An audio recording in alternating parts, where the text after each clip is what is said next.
Yep les amis, bienvenue, welcome avec Taskiller85, j'espère que tout le monde va bien. Aujourd'hui, j'ai testé pour vous une télé d'extérieur, la Silvox Deck Pro 2. Donc oui, aujourd'hui, on va voir une télé d'extérieur. Alors, on est à l'intérieur. Pourquoi? Parce qu'il fait pas un temps de ouf aujourd'hui, puis il est un peu tard. Donc plutôt que de mettre les éclairages, j'ai préféré me mettre à l'intérieur, puisque vous savez que c'est une pièce qui est plutôt bien éclairée aussi. Comme ça, vous verrez qu'il n'y a pas trop de reflets. Rassurez-vous, j'ai plein d'images en extérieur. Vous connaissez maintenant Silvox, on a vu ensemble la Kitchen TV, la télé de cuisine. On a vu ensemble la télé miroir, la télé de salle de bain. Donc oui, on connaît Silvox. Maintenant, on sait qu'ils font des produits haut de gamme, des produits de qualité. Un petit peu cher, c'est sûr, mais pour la qualité et les spécificités qu'ils proposent, forcément, ça a un prix. Donc, vous allez me dire, une télé d'extérieur, ça sert à quoi? Vous allez pouvoir l'installer autour d'une piscine, grosse fête barbecue, etc. ou dans votre petit salon de jardin, tranquillou pilou. Donc, c'est la Deck Pro 2 2024 qui fonctionne avec le système Google TV. Donc, Google TV, vous connaissez, hein, ça veut dire que vous aurez accès à toutes les applications disponibles sur Google, bien sûr, VLC, etc. C'est une 43 pouces, donc elle fait 109 cm de diagonale et elle pèse 16,5 kg. Ben ouais, parce qu'elle est dans un caisson ici en acier galvanisé pour éviter la rouille tout simplement. Elle va supporter de moins 15 degrés jusqu'à plus 65 degrés. Elle est vraiment faite pour ça. Vous ne serez pas obligé de la rentrer. Si votre cour, votre jardin est sécurisé, vous pourrez la laisser dehors. Bon, après, pour la laisser tout l'hiver, je vous conseille quand même de la bâcher, mais vous allez pouvoir la laisser dehors sans aucun souci. Elle est vendue soit seule bien sûr, soit avec la petite barre de son IP55 résistante à l'eau, et vous pouvez choisir également le support que vous voudrez, soit un support mural orientable, soit un support de plafond pour pendouiller votre télé, soit le support que j'ai choisi moi à roulette pour pouvoir la déplacer. Et l'avantage du support à roulette, c'est que vous avez également un petit plateau, vous le voyez pas, moi je le vois, un petit plateau que vous pouvez ajuster à la hauteur que vous voulez pour y mettre un accessoire, une batterie par exemple, puisque moi je l'ai alimenté en extérieur avec une batterie, une alimentation externe. Enfin, elle consomme 120 watts à peu près. Comme ça, vous le saurez. Et on a également un petit plateau sur le dessus où on va pouvoir poser une petite caméra, par exemple, ou autre chose, un autre accessoire. Bref, ce petit support qui peut donc emmener d'autres matériels. On va voir ensemble l'unboxing. Tout d'abord, on va commencer par le support à roulette. Donc il arrive super bien emballé, bien sûr. Vous aurez tous les accessoires disponibles pour pouvoir faire le montage. Vous n'aurez pas besoin d'outils supplémentaires. Et grosso modo, il m'aura fallu environ 15 minutes pour monter le support qui s'ajuste parfaitement bien et qui pourra supporter jusqu'à 30 kg. Ensuite, on va déballer notre Deck Pro. Donc là aussi, bien emballé, bien calé dans son carton. Et avec 16 kg, vous pouvez y aller, c'est bien calé. Donc avec, on aura le câble d'alimentation qui fait 1,20 m. La télécommande qui fonctionne avec deux piles LR03. Le petit tournevis pour pouvoir ouvrir derrière la télécommande ici, puisque la télécommande est étanche aussi. Celle-ci, on va pouvoir la faire tomber dans la piscine, il n'y a aucun souci. Donc petite télécommande bien complète avec les raccourcis Netflix, YouTube, Prime Video, etc. Et qui fonctionne avec le Google Assistant, puisque vous avez le petit micro ici qui est dispo. Une notice dans plusieurs langues, dont le français, heureusement. Une petite chiffonnette, un gros chiffon, que dis-je, pour nettoyer votre télé. Et vous trouverez aussi une petite extension de garantie qui vous poussera la garantie jusqu'à 2 ans. Sur le côté, vous avez un petit panneau de contrôle manuel si vous ne voulez pas utiliser la télécommande. Sur l'arrière de notre télé, on découvre notre petit panneau étanche. Ça s'enlève à la main, bien sûr, pour découvrir toutes nos connectiques à l'arrière. Donc vous avez un port RJ45 câble Ethernet, une sortie optique, 2 prises d'antenne différentes, 3 HDMI, donc une ARC, 2 USB, un CI, ceux qui sont encore avec la télé par satellite, une petite prise casque et une alimentation qu'on va pouvoir verrouiller tout simplement pour éviter au câble, même si vous tirez dessus, ça ne sortira pas. Donc pendant que c'était ouvert, j'en ai profité pour installer mon disque dur et je remets mon petit capot étanche. Après, s'il ne pleut pas et que vous voulez avoir accès, vous n'êtes pas obligé de remettre ce petit capot, bien sûr, mais par sécurité, moi je le refixe et comme ça en plus, les câbles qui sortent et qui sont branchés à la télé sont coincés entre deux bouts de mousse bien épaisse, ce qui fait que ça évite de tirer sur les câbles encore une fois, en plus de rendre la télé étanche aux projections d'eau. Donc comme j'ai monté mon trépied, je vais installer les supports derrière la télé. Donc là, rien de plus simple, vous avez deux petites cales à installer par support et deux vis à fixer. Il ne me reste plus qu'à venir clipser la télé. Vous sécurisez si vous voulez en serrant les deux petites vis de la partie inférieure. C'est pas indispensable puisqu'avec le poids de la télé déjà ça va tenir sans aucun souci. Vous avez deux petites molettes qui vont vous servir à pouvoir incliner votre écran soit vers le haut d'environ 6-7 degrés, soit vers le bas. Donc oui, une fois qu'elle est sur ce pied à roulette, elle est très facile à déplacer et à pouvoir emmener un peu partout. Il y a même des sécurités sur les roulettes pour éviter que ça bouge une fois que vous avez trouvé sa place. Donc je vous ai dit, elle est IP55. Eh ben j'ai testé parce qu'il n'a pas plu. Pour une fois qu'il pleut pas. Eh bien j'ai testé tout simplement avec mon tuyau d'arrosage. Et vas-y, je te l'ai bien imbibé. Je suis resté facile 4-5 minutes à arroser la télé. Et c'est vraiment fait pour ça. Il n'y a aucun souci. Alors elle est IP55, elle est aussi dust-proof, donc résistante à la poussière à 99%. Une fois que la télé est bien trempée, forcément j'ai passé un petit coup de soufflette aspirateur. Vous savez, mon petit souffleur de chez Autotool, avant de passer un petit coup de chiffon. Et pour l'étanchéité, comme vous pouvez le voir, il y a des joints, que ce soit sur l'arrière de la télé et également au niveau de l'écran. Sur tout le pourtour de l'écran, vous avez également un joint silicone. Donc si avec le temps ça finit par s'en aller, parce que ça peut se dégrader, bah, vous pouvez rajouter vous-même un petit joint silicone tout simplement.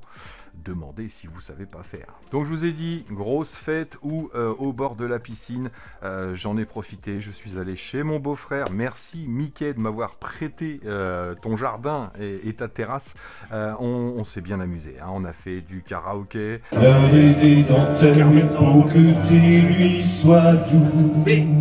On l'a mise au bord de la piscine. Forcément, j'ai fait tomber la télécommande dans l'eau.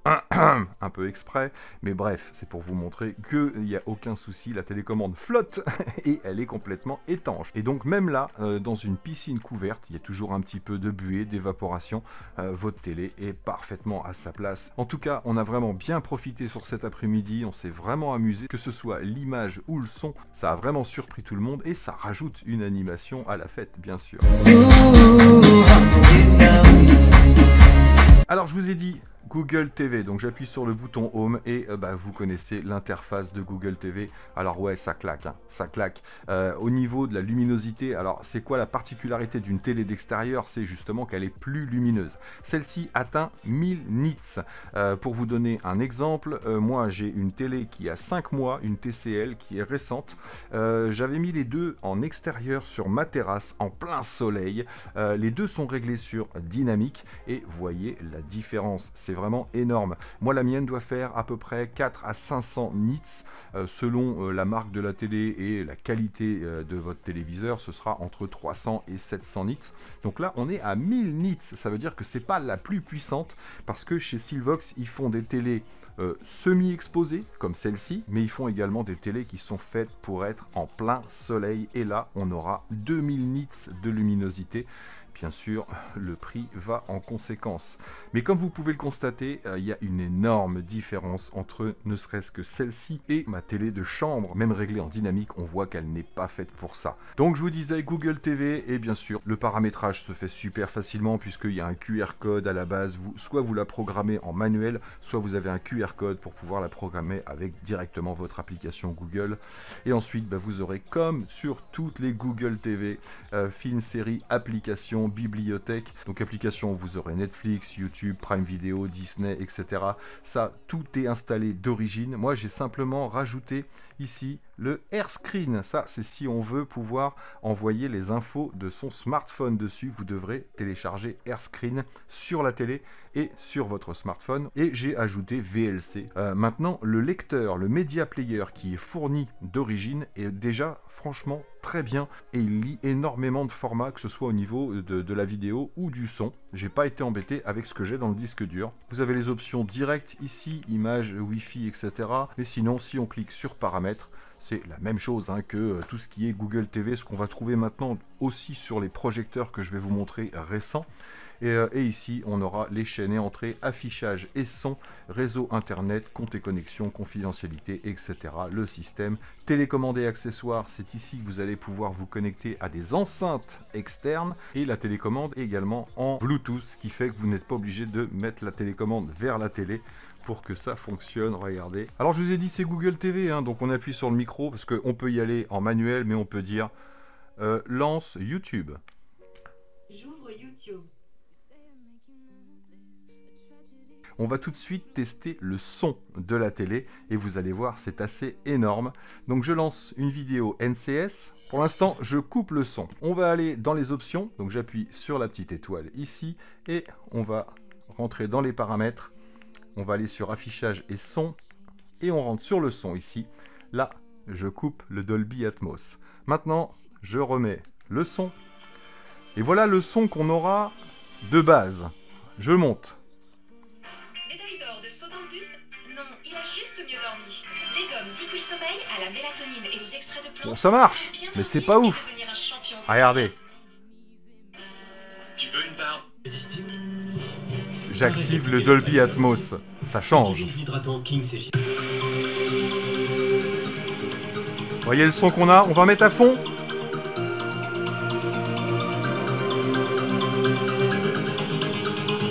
Pas de saturation. Les enceintes sont en dessous.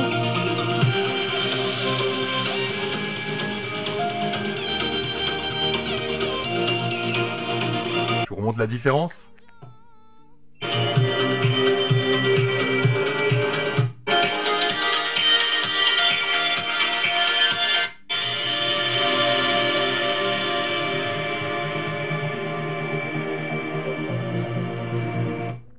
C'est énorme. Regardez la qualité des images. Donc là, j'imagine qu'on est en 4K quand même. Oui, tout à fait. On est en 4K. Et là, c'est pareil. On a pas mal d'options au niveau du réglage de l'image. Donc là, on va directement aller sur le raccourci des options. Et là, je suis en HDR dynamique. Ici. Et on va pouvoir changer. Regardez, je vais vous mettre en standard. Voilà, là on est en standard, mais c'est déjà très lumineux. On va passer en HDR film, ici, ou HDR vif. Et forcément ici, bah, c'est déjà très très propre.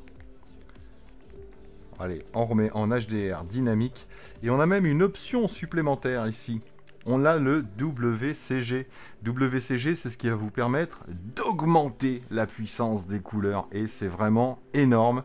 Regardez, là je suis en automatique. Je vais mettre en standard. Tac! Voilà une image standard. Alors déjà c'est propre, bien évidemment, puisqu'on est en LED UHD. On a déjà quelque chose de superbe. Mais regardez, quand je passe en WCG, ça intensifie les couleurs. Les bleus sont beaucoup plus bleus, les rouges sont beaucoup plus rouges, et en intérieur c'est pas utile, c'est même carrément inutile, mais en extérieur, si vous voulez quelque chose, voilà, de plus pétant, eh bien ça rajoute énormément au niveau de la visibilité. On a presque une impression de profondeur de champ avec ce système WCG. Je remets en automatique et là, il veut rester en WCG, mais vous pouvez passer en standard à tout moment. Salut bonhomme. Et on va pouvoir aller faire un tour dans le disque dur. On va venir sur le lecteur, puisque mon disque dur est déjà branché sur la télé. Et là, on a ma clé USB Samsung. On va lancer un film au hasard. Hop, dans les derniers. Qu'est-ce que j'ai en dernier qui pourrait être sympa? Tiens, Marvel 2023.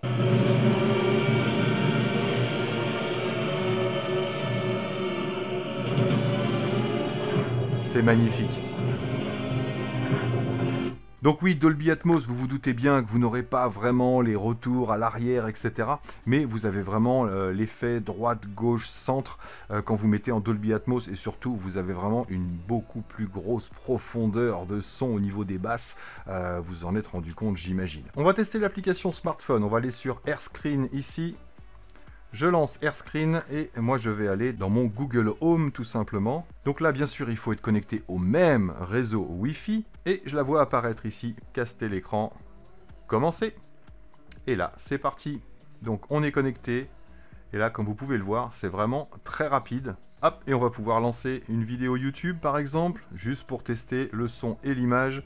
Ah, on va lancer une vidéo à moi, comme ça on ne sera pas embêté. C'est super propre.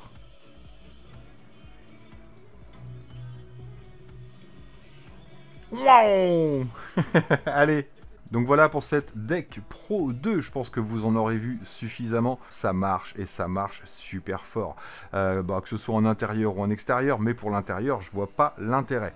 Donc les seules recommandations de Silvox, c'est ce genre de télé, ne pas les incruster dans un mur, il faut les laisser ventiler tout simplement, puisque c'est un caisson étanche, vous l'avez vu, il faut que ça puisse se refroidir. Au niveau des tarifs, je vous en ai pas parlé, mais celle-ci est proposée, c'est la 43 pouces. Elle est vendue 1285 € seule. Et après, ça dépend de l'option que vous prendrez avec.